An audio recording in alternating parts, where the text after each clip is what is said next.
I came on board as Eco-Business Country Director sometime a little bit more than 6 months ago, and I can attest to what Jessica's just said about how the community has just grown from strength to strength. Over the last 10 years, we've seen virtually our communities of practice come from a small subset of a niche group of very technical experts on environment and sustainability to mainstreaming into across different sectors, across different industries. And it's very heartening to see all of you here today. To start off, I'm very delighted to introduce our opening plenary, Disclose and Decarbonise, the Sustainability Pathway for SMEs. Moderating this session is Eco-Business Malaysia's very own regional correspondent, Samantha Ho. And joining us here on stage are our distinguished speakers. May I invite you to come on stage, Navina Balasingham, General Manager of Capital Markets Malaysia, Maureen Joseph, Chief Sustainability Officer of UOB Malaysia, Azmir Abdullah, Head of Sustainable Finance, Commercial Banking, CIMB Malaysia, and Dr. John Loh, Director of Operations, Sustainability and Digital Transformation, Emerging EPC. Passing the time over to our moderator for this panel. Sam, over to you. Thank you, Kyron, for that wonderful introduction, and for introducing all my speakers as well. I'm very pleased to share that we have a very diverse panel, not just in terms of gender, but I think in terms of the industries they represent. So just to give a little bit more background, Navina with Capital Markets Malaysia is a part of the SC, our regulator, and we have representatives from the financial sector, Maureen and Azmir, welcome, and Dr. John as a representative from SMEs, actually. So I'm looking forward to sort of hearing all of your views and your perspectives on our topic today, which is disclosing, and I think starting off with ESG disclosures, looking at the drivers behind that, and decarbonizing and how we're moving forward. So just to give a bit of background, I think for those of you in the audience who are not from Malaysia or familiar with Malaysia's SME scene, SMEs as a number of companies actually make up 97% of all Malaysian companies, and many provide goods and services to not just domestic companies, but also MNCs or multinationals. And so in this session, we'll cover both how they've come to disclose their ESG and how that's becoming increasingly mandatory, as well as their decarbonization pathways. I'd like to start actually by asking you, all of you in the audience, to give us your thoughts. So if you could just take out your phones and scan the QR code, we have a Slido question for you. Yes, and the question is, in one word, what is the biggest challenge Malaysian companies face in making quality ESG disclosures today? Okay, I already see one word, which is budget. Great. We have some financiers on the panel, so maybe that's something that they can speak to as well. We have cost. All right. Okay. As these results come in, I think I'll start by directing the first question to Navina. We increasingly see the word cost, understanding, expertise, and data. And I think these are all things that I'm sure the panelists are very familiar with and have faced themselves. Yeah, but maybe Navina, if I could direct the first question to you. Capital Markets Malaysia, I think, has been sort of spearheading the ESG disclosures in the form of a simplified ESG disclosure guide, which was launched last year. And this year, you've actually launched new sector guides, if I'm not mistaken, for five new sectors. Could you share a little bit more about the response and the adoption, but also, I guess, contextualize that in Capital Market Malaysia's role as, an agency? Sure. Thank you. Thanks, Samantha. Good morning, everyone. Before I answer your question, I'd just like to thank Eco-Business for organizing this event, and also to congratulate Jessica and her team for, I think Eco-Business has been a pioneer in this area, starting off like 10 years ago when ESG wasn't really all that familiar to most of us. So you've done a great job, so thank you for being here today. To answer your question, so to give you a bit of context maybe about why Capital Markets Malaysia came up with the SEDG, we are an affiliate of the Securities Commission, and our role really is to promote the capital market. And one of the areas that we focus on is to understand how we can support the corporates in Malaysia as well as the financial sector in advancing in the area of ESG. And a couple of years ago, we started off supporting large listed companies and understanding what their challenges are in the ESG space. And this might have been, I think, 2021. And a lot of the listed companies were telling us that their key focus really is how to really meet their net zero targets, and that a key challenge for them was the unavailability of credible data from their suppliers. So being unable to access credible ESG data was a major stumbling block in trying to report on Scope 3. So we started to think about how we could help our large companies do this, and at the same time, there were reports coming out that SMEs in Malaysia, given that many of them are in global supply chains, were facing issues where they were being asked to disclose on ESG and they didn't have the know-how to do so. So we started out with really working closely with SMEs. We did a series of workshops, and in those workshops, what became clear to us was that in terms of what they really needed to know, what was practical and what information they needed, was these SMEs were starting to get questionnaires from multiple customers. So if you imagine an SME that is supplying to several multinational companies, they're getting questionnaires asking for ESG data, asking for similar information in different ways, in different formats. And a lot of times, I think we need to understand that SMEs don't have a chief sustainability officer. They do not have a sustainability expert. A lot of the time, the person who is filling out these questionnaires is the finance manager or the quality assurance manager, and they really struggle with the jargon that is used, right? And so we decided that we wanted to simplify ESG disclosure and reporting for SMEs. So the process of which included, we didn't do it ourselves, we're not subject matter experts. We brought in 2 consultants, a sustainability consultant as well as an environmental consultant, Thoughts in Gear and Lasaju, and we set about a process where we did a benchmarking of all the various global sustainability guidelines and frameworks, because our SMEs are not just supplying to local customers, they're also supplying to global customers. We have a very small textile manufacturer in Johor who is supplying to Nike, for example, right? And so we looked at international frameworks. We also looked, of course, at Bursa Malaysia's sustainability reporting guidelines, and we curated a simplified list of 35 disclosures. We then set about doing a lot of focus group sessions. We wanted to make sure that these disclosures were set at the right level. So we spoke to many people. I think all of the panelists here were in one of our focus groups. Some of you in the audience were also in our focus groups. We wanted to make sure that this is set at the right level. So what you see today in the simplified ESG disclosure guide is the work that we put in to make sure that it's set at the right level. So to answer your question, which is adoption, how has it been received?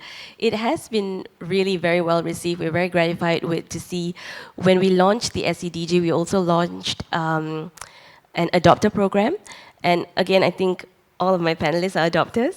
And we wanted to make sure that once we put the guide out there, we didn't want it to be sitting on a shelf. So we have an adopter program where we run workshops for SMEs, and the SMEs come to these workshops to understand how they can actually adopt the disclosures. And in the work that we've done, we realized that, of course, more work has to be done to support SMEs in disclosing on the environmental disclosures.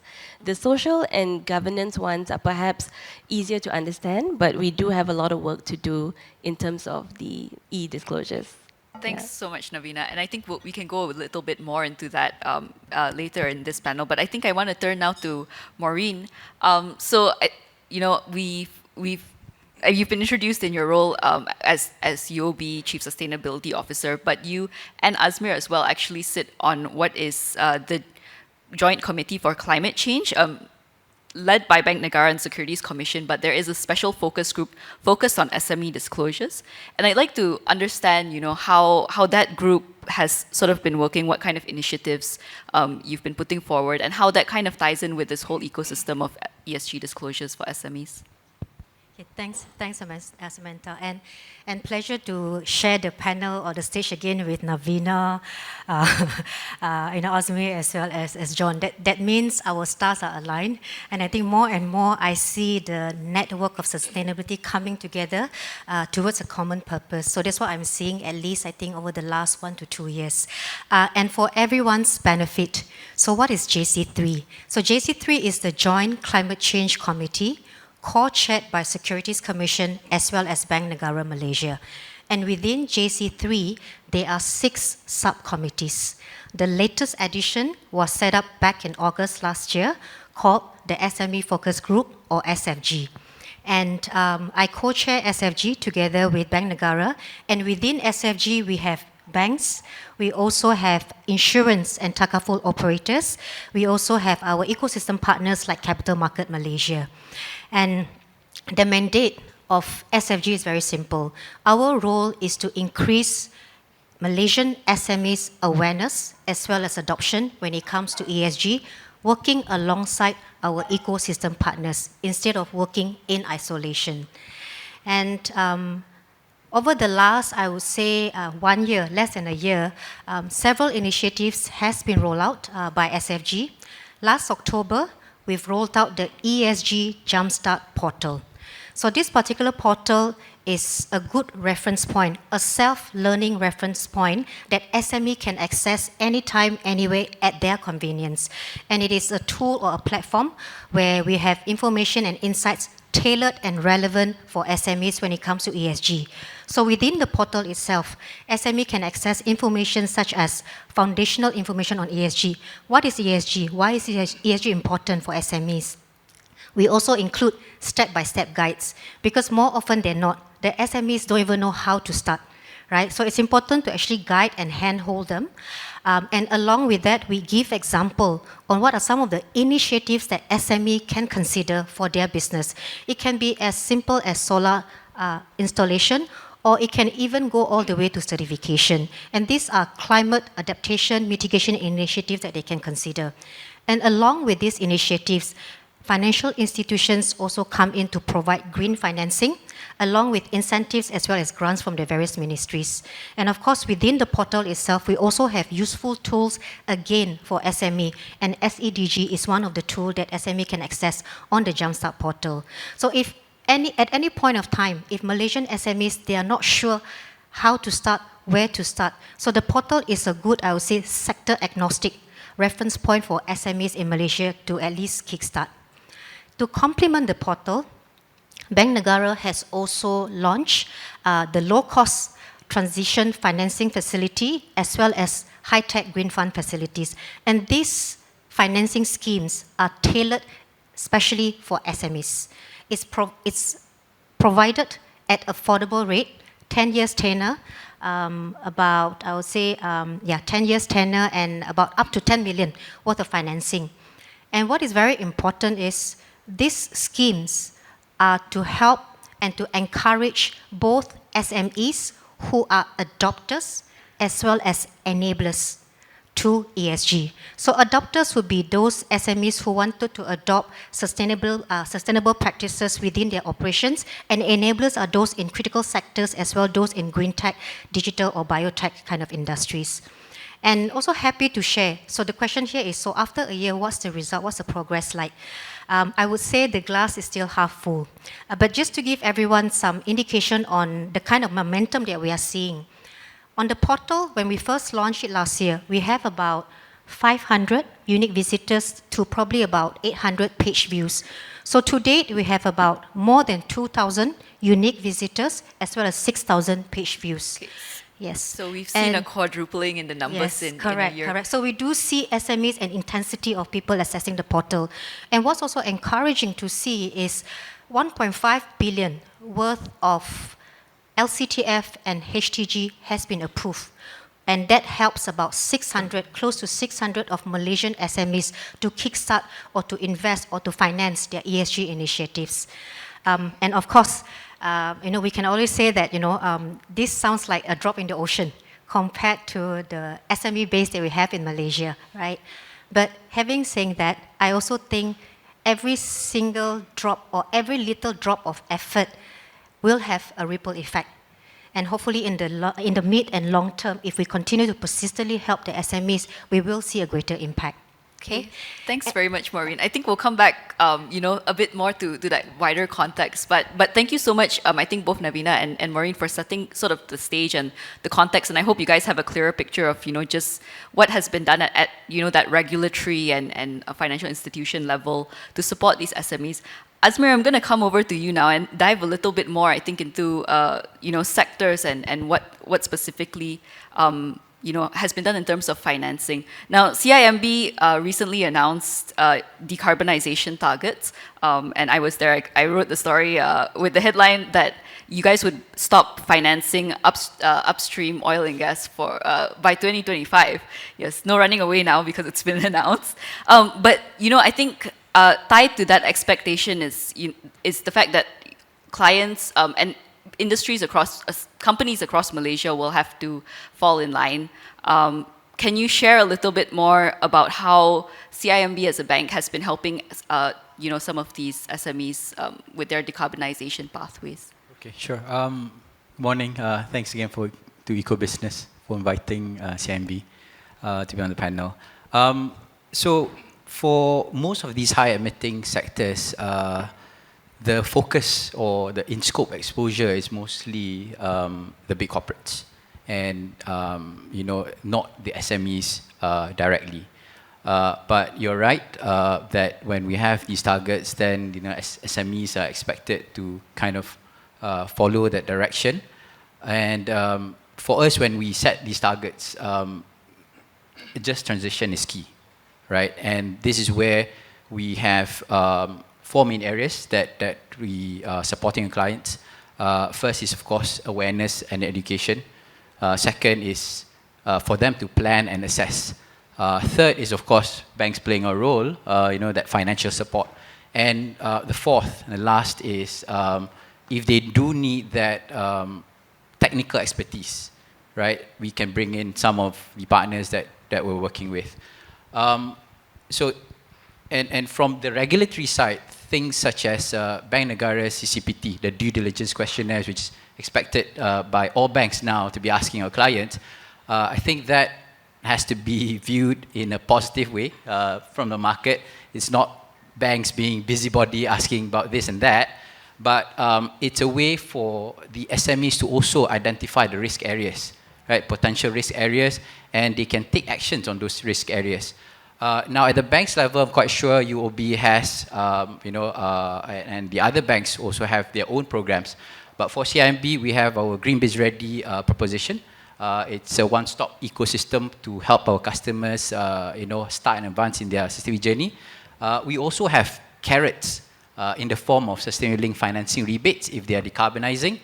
And fresh off from the oven, last week we launched an ESG playbook, which is supposed to help, if they're lost and they need a quick reference, that playbook can be the go-to. Of course, the relationship managers and the sustainable finance team is also there to support, the customer's journey. So all those combined is how we kind of help our customers to, navigate. Okay, thanks so much, Azmir. And I think, I'd love to hear a little bit more about sort of these sort of carrots that you have for SMEs. But Dr. John, I'm very happy to come to you now and to hear from your perspective, which will be a little bit different, about how, the reality is like on the ground. I think sometimes there can be challenges when it comes to implementation. But I'd also like to highlight, I think, that your company, Emerging EPC, as a SME, has actually been publishing sustainability reports since 2022. So it's been a couple of years now. And I've actually taken a look at the report, and you've notably reported scope 1, 2, and 3 emissions, which is challenging even for the big companies. Could you share a little bit more with us, what what it was like, what that process was like as an SME making those disclosures. What are some of the lessons, that you have learned? Yeah, good morning. I think the mic is okay. Just to share a bit of background, actually, I'm John Low. I'm a co-founder for Emerging EPC. Actually, I holding many caps. Started with a company of 4, now we have about 75. From a scratch of 15 years, we grow from ground zero to now we're talking about close to 70 million and growing. It's a real challenge for SME. I think it's quite an opportunity for me to share the real case about SME in Malaysia. I think it takes a while for SME, and even for myself, the opportunity to sit in front of all these experts, financial institutes, security commissions, to voice what happened in SMEs. So if you ask me, emerging, why we embark into this journey, we have been, told, to share about sustainability since 2018. The reason we have been introduced to sustainability because we want to stay relevant. The business is growing.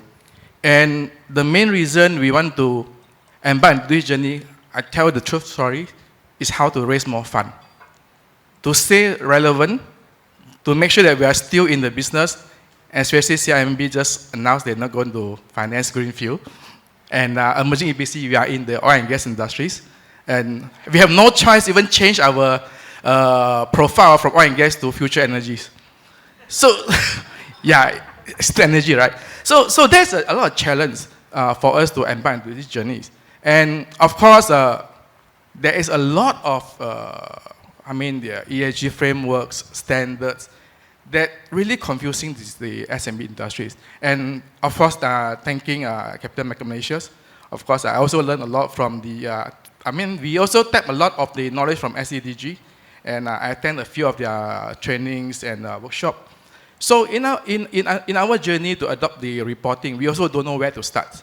And quite blessed that time, I think, end 2021, SME Corp has a event. They provide grant for SME to go for a 6-month course under United Nations Global Compact.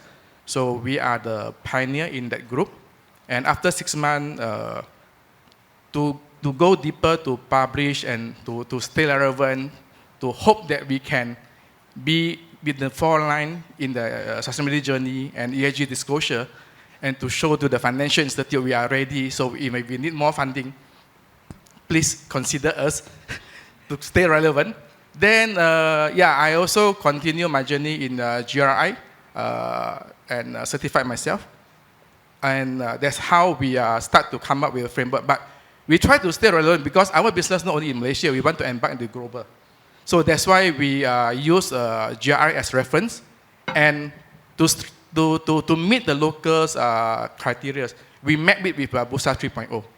So that's how in 2023, actually we report our 2022 disclosure. We are using GRI and mapping on the Bursa 3.0. It's not easy. If you ask whether the reporting is right or wrong, I also not too sure. Because we try our best to disclose whatever relevant data that we can get from our HR, finance, whatever claim they have, especially the petrol bills, electric bills. So that's how we start our journey slowly. And if today I look back at the report, we don't really set a clear target. There's no threshold. It's just a report, a storytelling.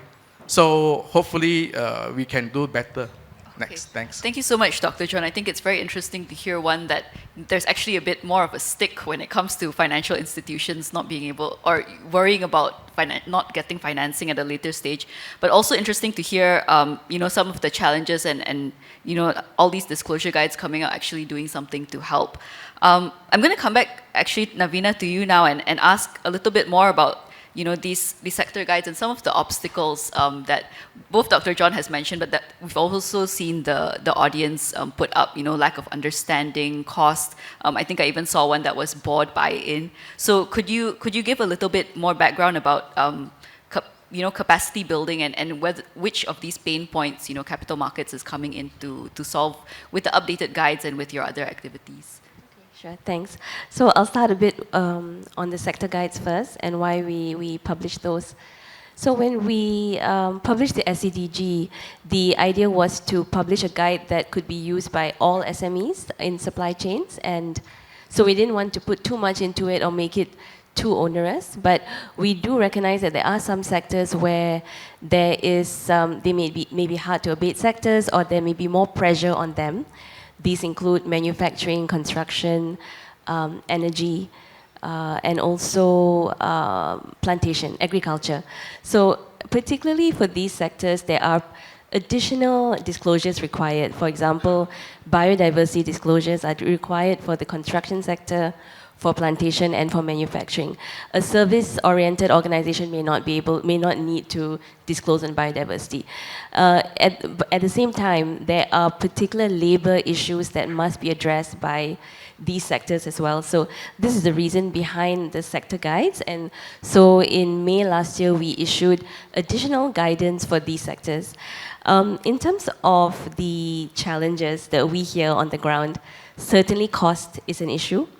In various ways. So one is that the SMEs don't really have a budget to hire an expert, in-house expert, to be writing their sustainability reports, but also budget in terms of reporting itself, right? So getting on a platform, reporting, on a software platform, which is also something that we tried to address. So if you go to the website, there is a downloadable Excel spreadsheet that you can just fill out all the details there, PDF it and send it across to your customer. We're trying to make the process as simple and cost-effective as possible. You also asked about capacity building. I think that is really important. It was very important for us to not just come up with a guide, but for SMEs, and this is something that I would say to all large companies here, if you're expecting your supply chain to adopt sustainability, you really have to help them to do it. You can't just send them the questionnaire and say, please return the questionnaire to us. They require a certain amount of hand-holding. And what we see from the leading corporates in Malaysia is that they are starting to provide training to their SME suppliers. Something that is becoming quite trendy these days is for companies to have supplier sustainability days. I see a lot of companies starting to do that, where they bring in their key suppliers, they talk about sustainability. It's not enough to just put the disclosures in front of them. You must first explain why they need to be sustainable, why you're requiring them to report. So I would say that what we do in terms of capacity building is we do these workshops across the country. So the SEDG workshops are open to all SMEs. And we've done one in Penang, a couple in KL. We'll be in Kuching in August.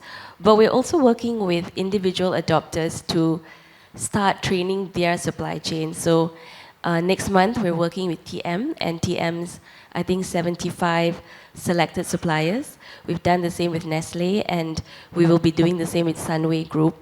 So, anyone in the room, if you have a group of suppliers that you'd like to train, please do approach me or one of my team. We'll be happy to work with you on that. Okay, thanks, Navina.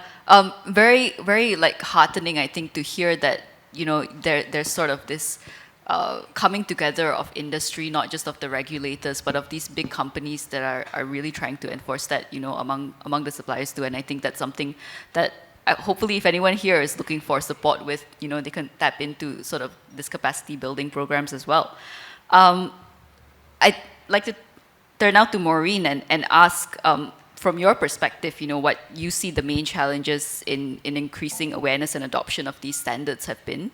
And I think, as some of the respondents earlier, or some of the audience earlier mentioned, cost is a factor as well. As a financier, what kind of solutions do you think should be kicking in here? And I think after that, I'll come to Azmir and sort of get his views on that as well. Yeah. Okay. I think most, if not all, SMEs' priorities is really to make ends meet. If you look at the rising cost of doing business, the lean bench strength that they have, as well as the perceived complexity of ESG navigation, right? So I think when it comes to ESG data or disclosure, I mean, it's a data that all of us wanted. But I like for all of us to take a step back and really look at it from the SMEs' perspectives, right? First and foremost, why is ESG data important for SMEs? Not for us, but for the SMEs. And I think that's a very important starting point. Because as SMEs, I mean, what we see here is unless if the SMEs are part of a PLC, part of GLC, MNCs, or your anchor requiring the SMEs to provide ESG data or adopt sustainable practices, there's no reason for me to do so, right? Or unless if I'm in a critical transition that requires me to have some form of certification or disclosure on environmental, otherwise there's no reason for me to do so. However, at the same time, we do see more and more progressive SMEs in Malaysia. And I call them the rising star of sustainability. I mean, emerging EPC is a good example. And it's so important because this group of SMEs sees ESG data beyond just reporting. It's really about using the data to build business resilience. I give you examples. From an SME perspective, data on emissions can actually help to provide good check and balance on where are the areas that the SME owner can look at to probably reduce the energy consumption or even wastage, right? Data on social. It also helps the SME to strengthen their HR practices as well as employee engagement. Data on governance. It's good to highlight or help the SME to highlight where are the gaps in your company practices. I mean, you already have, the SMEs might have some of the policies already, but there are additional policies that they can consider to further strengthen their business. So I think it's important to actually convince and help the SME to understand why data is important for their business. I think that's a very important starting point. The second important part here is how can we make the process easy and affordable? And of course, John will tell me, Maureen, if it's free, it's even better, right? But not free for life, John. So I think what is important here is the affordability as well as the usage of data platform will be very important to SME. A data or ESG data platform that is easy to use, and when I say easy to use, probably include features such as easy to capture the data. Imagine if you have to key in one by one, versus if you have a data platform that has features such as OCR, that will help the SME a lot, right? Or if a data platform that can provide audit-ready reports, I'm sure John will welcome that, right? Or a platform that can give SME more insights on where are the potential cost savings area. And another added advantage are ESG data platform that can link the measures to the various requirements or standards. Like by doing this or filling in all these measures, you can fulfill SEDG or GRI, so on and so forth. And the good news here is I do see a lot more of this SME ESG data platform available in the market. And what is also, I would say, can help SMEs in addition to the data platform is the anchor and supplier relationship that Nabina just shared. And just to share with everyone, at least from the context of UOB Malaysia, we are working with a few anchors to see how we can help the anchor to co-create and structure a sustainable supply chain program to incentivize their suppliers to, before you can even talk about reduction and mitigation, we can even incentivize them to even want to report.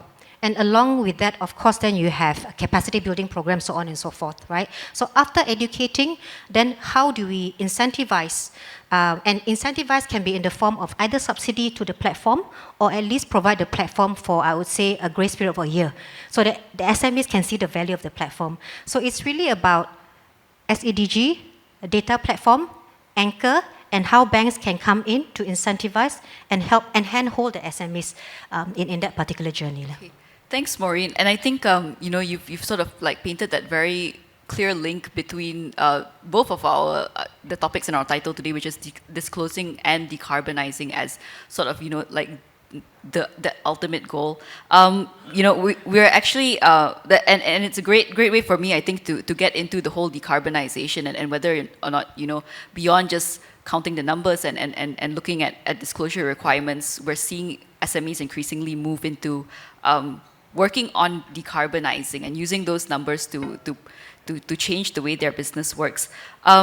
Azmir, I'd like to come back to the carrots you mentioned earlier, and in preparation for this session, I actually was reading a little bit up about how under your sustainable linked financing program, you actually have encouraged setting performance targets for SMEs or for clients in general, and offer some more attractive financing terms. Could you share a little bit more, I think, about what the response to this has been, and the sort of relationship you've been building with companies? Okay.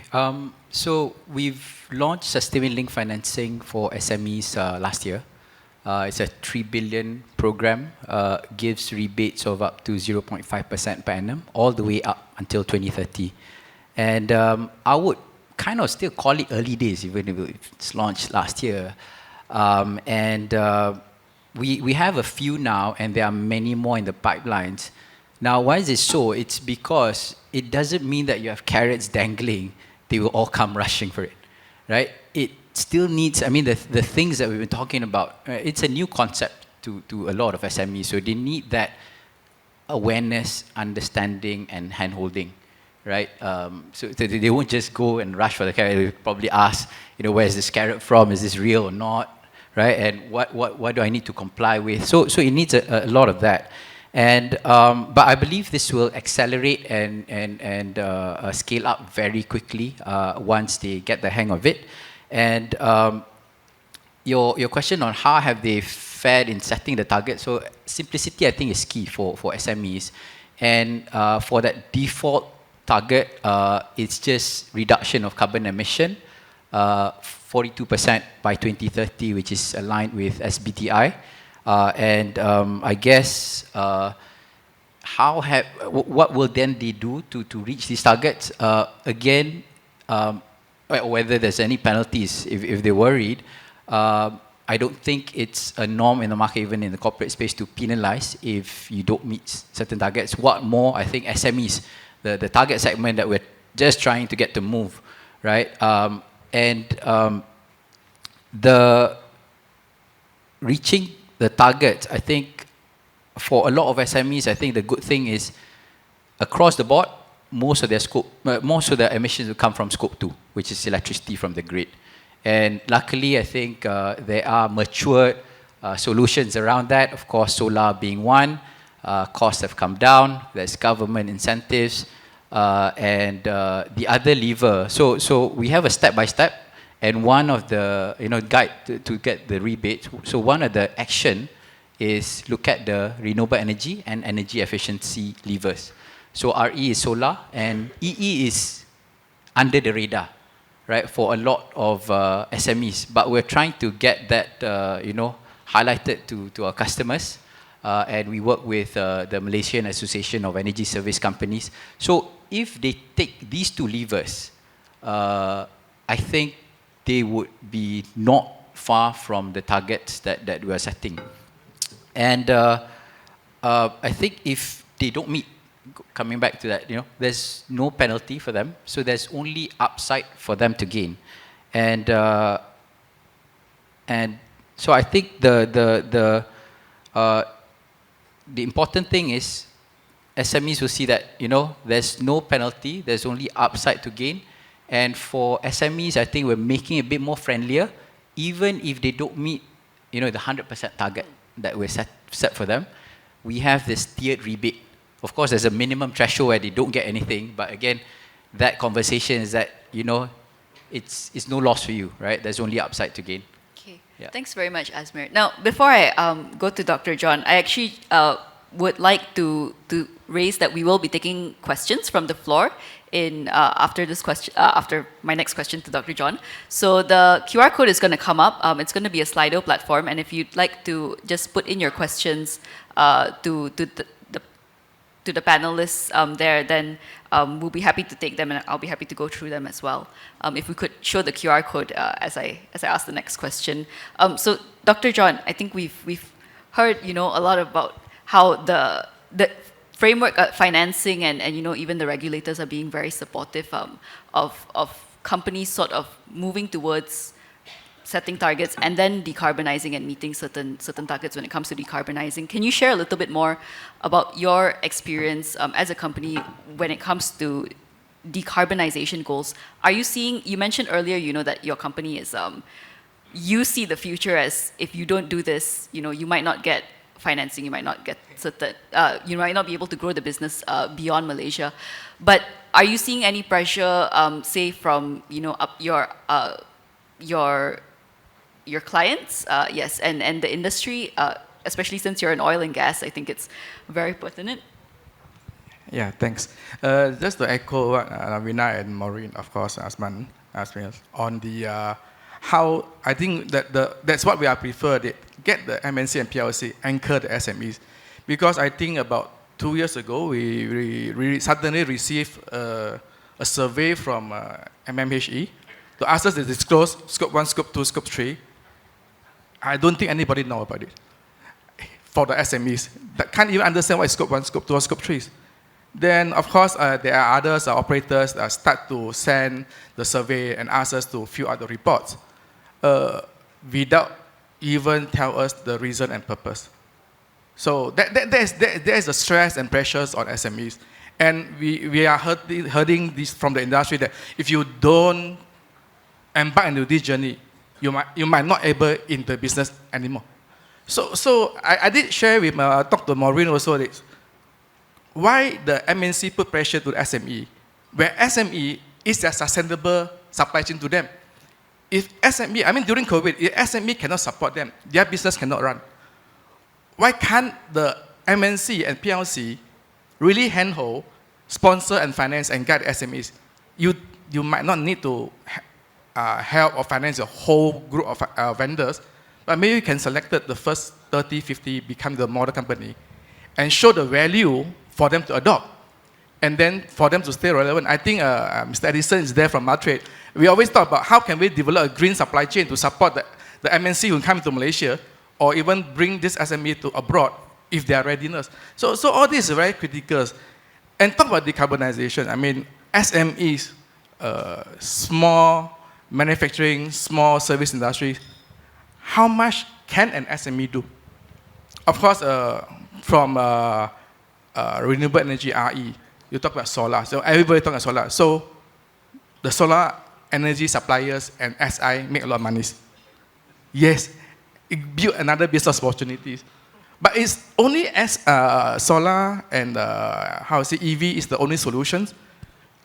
I give a good example. I didn't share to him before. Is in manufacturing, the killer of energy is your chiller, your HVAC, your compressed air, your heater, your boiler. And this is talking about equipment. How about all the leakage on the pipeline?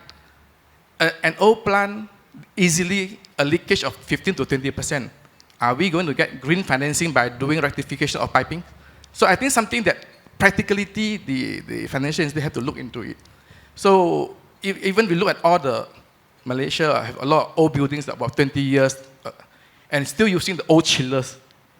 The installation of the piping, bottleneck, leakage, all this can be improved to reduce the user's energy. So I think the technology partners for FI have to be expand beyond solar and equipment suppliers. Then I think it can really help the reducing of energy, carbon emissions. Yeah, All thanks. right, thanks, Maureen. Yeah, You maybe if I have something can to- just instantaneously answer that question. I think, John, you're right. I think, again, I think probably more unique to UOB. In addition to solar, in addition to EV, one of the, I would say, proposition that we have is what we call the U energy. And this is really to help companies, mid-tier SMEs, to basically save electricity and also to reduce your energy consumption. And as part of the program, what we also do is we actually help our SME clients to assess first, how much energy can you potentially save if, let's say, you change this, and whether to invest or not, it's your call. So in the market, more and more banks are coming with energy efficiency program exactly to help SMEs to also see how we can reduce the energy consumption part. So I think that's the good news that I wanted to just tell you upfront first. By the way, just ask, does the equipment need to have the My Hijau cert? Because some equipment are not able to get the My Hijau cert. No, not because, all. Yeah, so I think something that we need to improve. Thanks. Okay, thanks. It's really great to hear, I think, both from Dr. John, Maureen, a very real and practical example of some of the challenges that SMEs face. Okay, I'm gonna look through the questions. I think before I sort of jump into the questions, one of the things I think that has come out from what Dr. John, Maureen, and all have said is there's sort of all these different frameworks. You just mentioned My Hijau. How maybe I can direct this to Navina actually, or if we can sort of look at the questions that you'd like to take a bit later. But how are you working together, I think, with all the other sort of framework and providers when it comes to putting out guides? I understand the Ministry of International Trade and Industry, for example, is looking specifically at manufacturing sector when it comes to the putting out an IESG framework for them. So could you share a little bit of insight about that?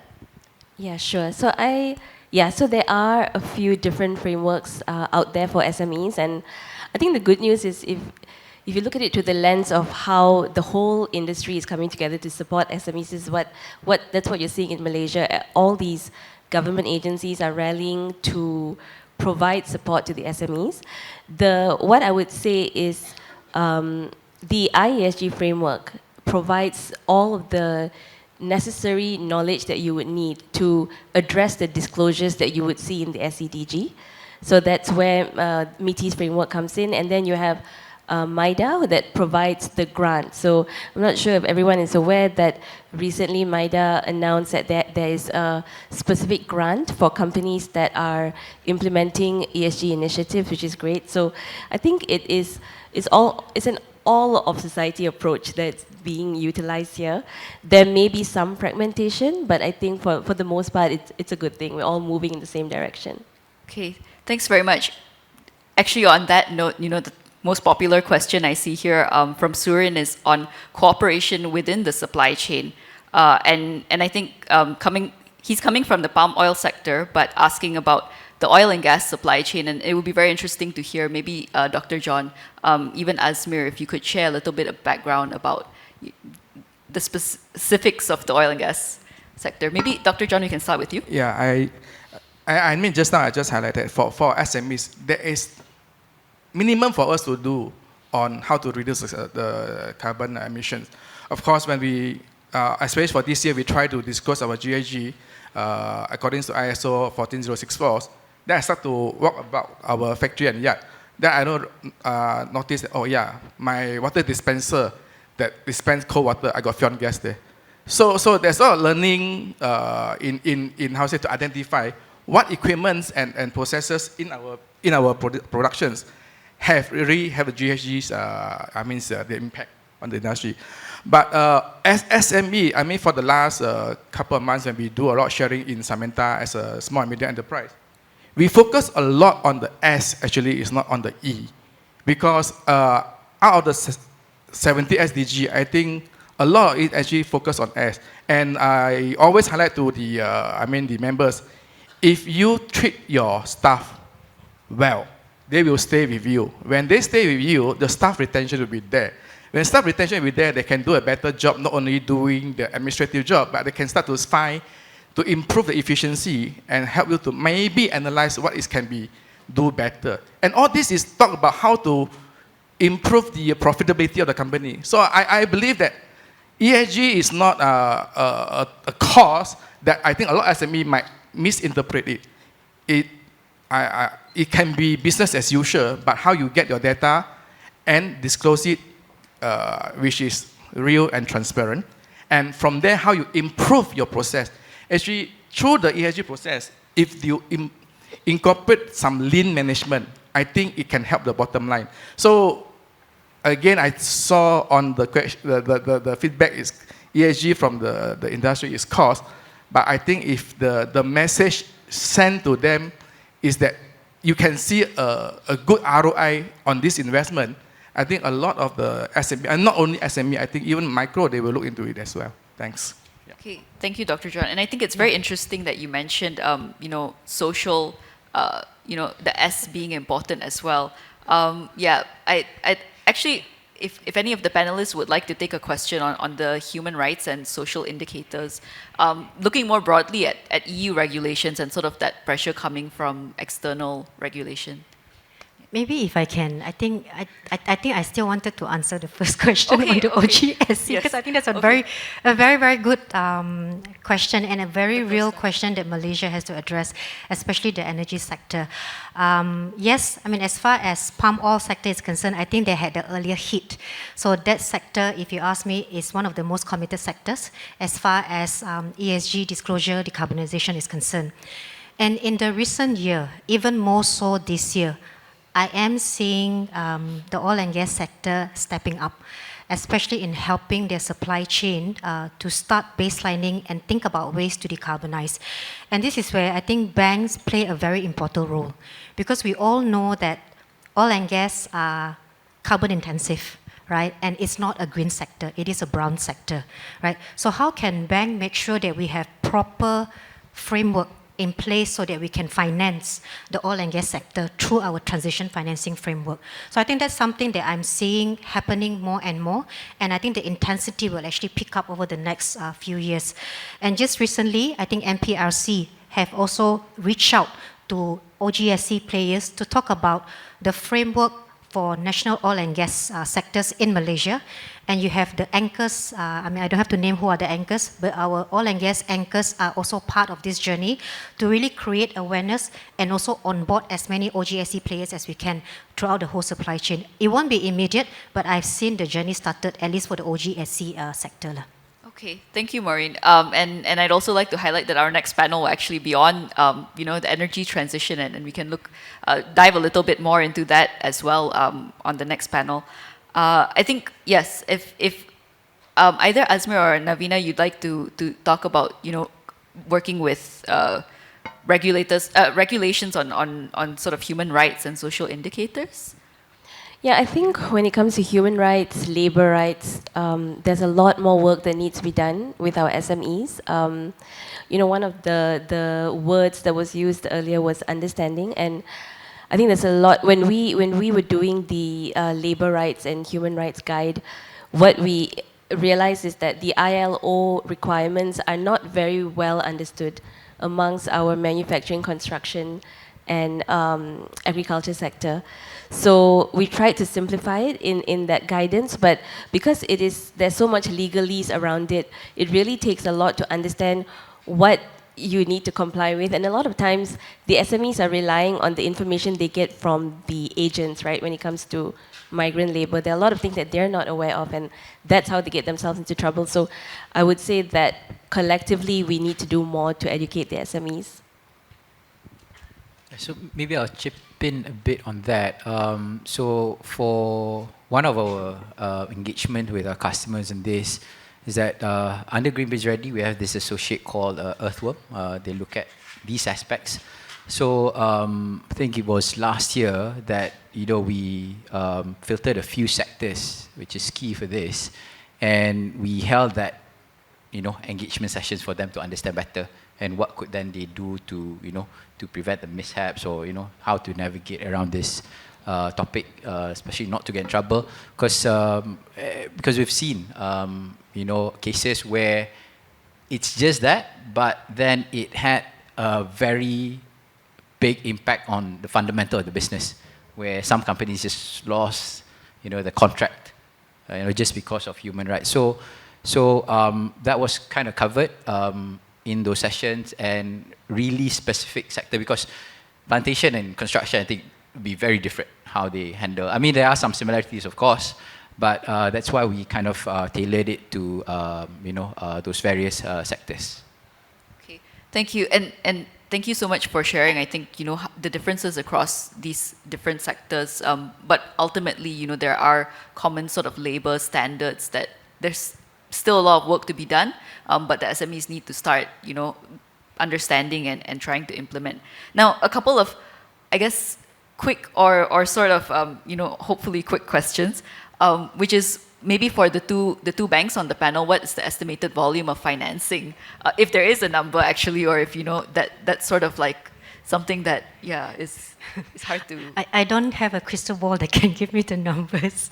But what I can say is, at least from an FI point of view, 10 years, 20 years, 26 or 24, 26 years from now, by 2050, green financing, sustainable financing will be the conventional financing. And that's how we are seeing the transition.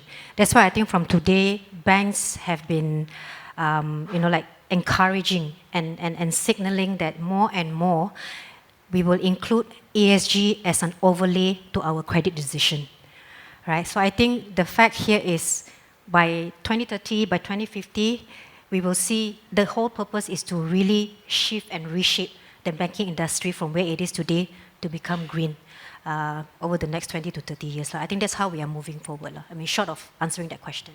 Right. Yeah, I don't have a crystal ball as well, but my immediate milestone, I think, for the industry as well, Bank Negara has this low carbon transition facility. It's only 2 billion. And I think the take-up is still low. So let's cross that threshold first. And, once we cross that, I think, I guess we'll be at a certain level, say that, this is now more common. And, we need certain fundings. And of course, I think the banks are also ready to fund that even without the Bank Negara funding. Yeah, thank you so much. And unfortunately, I see a question here on whether Bank Negara can publish a comparative list of sustainable finance available. We don't have someone on the panel from Bank Negara specifically, but I'm wondering if maybe, Navina or Maureen, you could talk about kind of, I think coming back to the resources and just kind of like simplifying exactly what SMEs can look at. Actually, I can very quickly answer that question. So if you go to our Jumpstart portal, you will see a list of financing available for SMEs from the 10 participating banks in SFG. But that is actually a good point, something that we can take away as part of SFG. So the only way for you to find out that comparative list is to access the Jumpstart portal. Okay, so just before we I think go into the final one or two questions, if you need a link, Maureen and the rest of the panelists will be around, and if you have any other questions, we have a very long list that I'm scrolling through. But I think I just would like to look at this one about convincing SMEs on the long-term benefits, and maybe Dr. John, just to get your views on as a member or member on the committee of Samantha, the SME Association, what has it been like trying to either share your views or encourage your fellow members to get on board with disclosures and decarbonisation? Yeah, thanks. I think actually I sat as the National Council for Samantha, the Small and Medium Enterprise Association in Malaysia, as the oldest SME association in Malaysia, started in Penang. I'm also from Penang, actually. So for the industry itself, actually, we have shared to our associate members and also other associations. The first question I also want to ask them, why you have ISO 9000? Is it regulated? Why you have ISO 14000 and 45000? You want to stay relevant, right? So, ESG is coming. Sustainability reporting, it will be the license for you to operate and to stay sustained, so your business can continue to be there and possibility for skill. So, what stops you to invest in ESG or sustainability journey while you can spend money in ISO where you do the audited when they need to come to audit? While ESG actually not only is just a guide or process, but it really helps to see the company's transition. I mean, for emerging, I'd like to share this, is that while we adopt into this journey, as I said, we also practice the lean management inside it.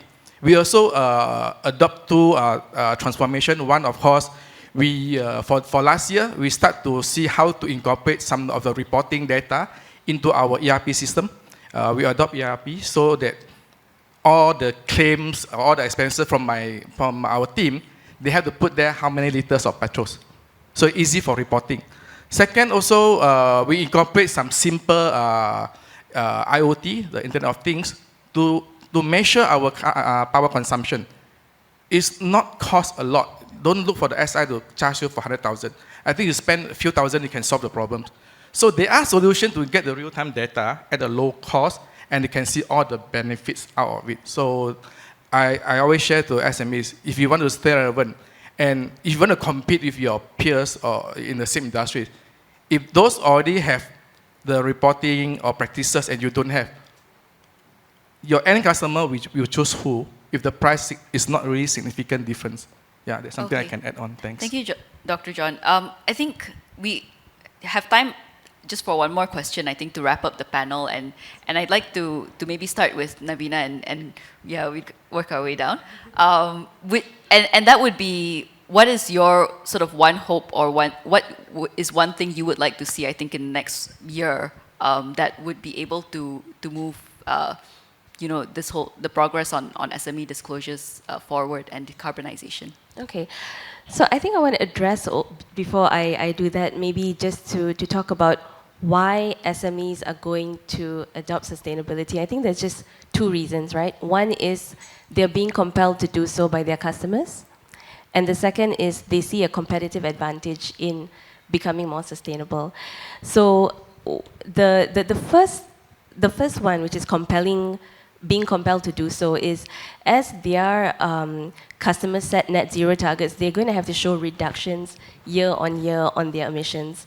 And these reductions are going to have to come not just from the customer themselves, but their suppliers. This is one big reason that they will adopt sustainability.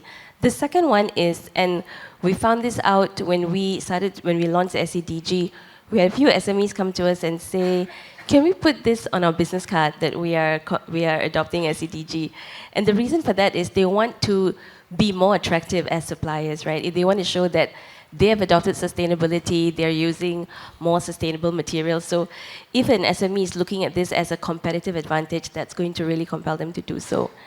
In terms of what I see as the one thing that is going to drive sustainability for SMEs, I would say that in the work that we've done, we see that when the anchor company is willing to support the process and to be supportive of their suppliers' sustainability journey, it really does help to move the needle. So that's what I would say. Okay, thank you so much, Navina. Actually, maybe then we'll start with Maureen and move on and talk about that one hope at the end, or that you hope to see over the next 1 year. Okay. I think very, very similar to what Navina just mentioned, right? I think we have enough efforts by different parties, right? But what really helps the SMEs, or what really can help the SMEs, in my view, is the convergence of this effort from the policymaker to the financial institutions to the anchor. And we all have to be committed to really handhold the SMEs. It's not a 1 year, 2 years, but it's a multi-year journey, and something for us to actually recognize that if we really want to help the SMEs to decarbonize or to transition. Okay, thank you. Azmir? I think adding on to the convergence, I think there needs to be a coherent, between the message as well as the actions, right? Because sometimes the corporates or the anchors say, okay, I need this, but then they, come that engagement with their supply chain, it's not really happening and their supply chain is lost. And maybe the second thing is probably some sort of a soft stick, right? I don't know whether it's in the form of carbon tax or carbon price, may not be popular, but I think that will then move the needle, right, for everyone to move. Yeah.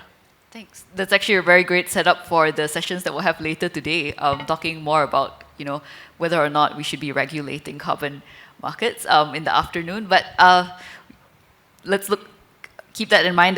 Dr. John, if you had one hope. I think definitely thanks Capital Market Malaysia come back with the 5 critical sectoral, which align with the NIMP. Actually, there's a lot of framework and trainings, awareness program. It's more than enough for SMEs, if you ask me.